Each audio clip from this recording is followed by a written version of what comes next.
श्रावण का महीना शुरू हो गया है और कांवड़ यात्रियों की भी तादाद लंबे समय से इंतज़ार करती है कि कब ये महीना आए और शिव के दरबार जाएं। तो सर आज हमारे सामने सीपीआरओ सर मौजूद है जो नॉर्दर्न रेलवे के हैं। उनका नाम हिमांशु उपाध्याय शेखर है। सर आपके साइड से नॉर्दर्न रेलवे के साइड से क्या कुछ सुविधाएं दी गई हैं कांवड़ यात्रियों के लिए? देखिए, सबसे महत्वपूर्ण बात होती है स्पेशल ट्रेन्स का संचालन, ताकि जो एक्स्ट्रा डिमांड होती है उसको हम अच्छे से मीट कर सकें, उसको पूरा कर सकें। तो इसको ध्यान में रखते हुए उत्तर रेलवे द्वारा इस श्रावण मास में कांवड़ यात्रियों के लिए और श्रद्धालुओं के लिए 4 पेयर स्पेशल ट्रेन की 184 ट्रिप्स के संचालन का फैसला लिया गया है। इसके अतिरिक्त कुछ ट्रेन्स में एक्सटेंशन किया गया है। कुछ 3 पेयर पैसेंजर ट्रेन्स का हरिद्वार तक के लिए 92 ट्रिप्स का एक्सटेंशन किया गया है। इसके अतिरिक्त 16 रेगुलर मेल एक्सप्रेस ट्रेन्स हैं जिनको हरिद्वार और उसके आसपास के स्टेशनों जैसे मोतीचूर, रायवाला, ज्वालापुर ऐसे स्टेशनों पर एक्स्ट्रा स्टॉपेज दिया जा रहा है श्रावण मास के लिए, ताकि लोग हरिद्वार के पहले जो लोग उतरना चाहें या हरिद्वार के बाद उतरना चाहें तो वो इससे लाभ उठा सकें।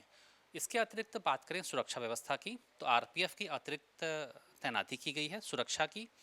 इसके अलावा टिकटिंग के लिए अतिरिक्त कमर्शियल स्टाफ की तैनाती की जा रही है।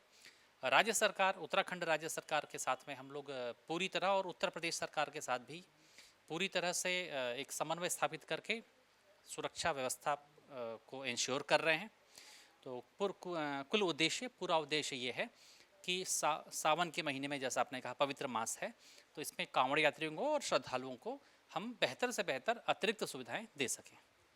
महिलाओं और बुजुर्गों के लिए, क्योंकि साथ में देखा जाता है कि महिला बुजुर्ग के साथ बच्चे भी रहते हैं, तो उनके लिए क्या कुछ व्यवस्था की गई है कि वैसे कांवड़ यात्रियों के लिए कुछ अलग से व्यवस्था? देखिए, स्टेशनों पर दिव्यांगों के लिए, अकेली जो लेडीज़ ट्रैवल कर रही हैं, महिलाएं ट्रैवल कर रही हैं, बच्चों के साथ में ट्रैवल कर रही महिलाएं, इनकी सुविधा के लिए हर महत्वपूर्ण स्टेशन पर रेल सेवकों की तैनाती की जाएगी, जो यूजुअली प्रायः हमारे कमर्शियल विभाग के स्टाफ होते हैं। इसके अतिरिक्त हमारे कुछ वॉलंटियर्स भी रहेंगे मुख्य स्टेशनों पर, जो कि ऐसे लोगों की मदद कर सकेंगे।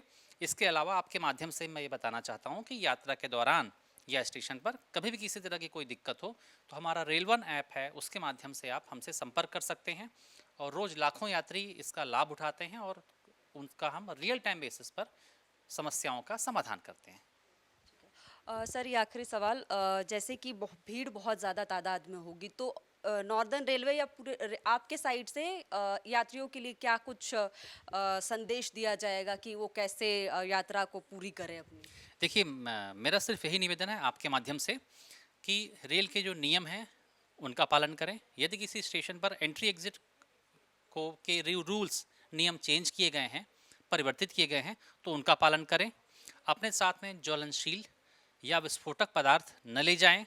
साथ ही साथ ट्रेन पर बैठने, ट्रेन में बोर्ड करने या ट्रेन से डिबोर्ड करने में दिव्यांगों, सीनियर सिटीजन्स को और महिलाओं को प्राथमिकता दें। धन्यवाद।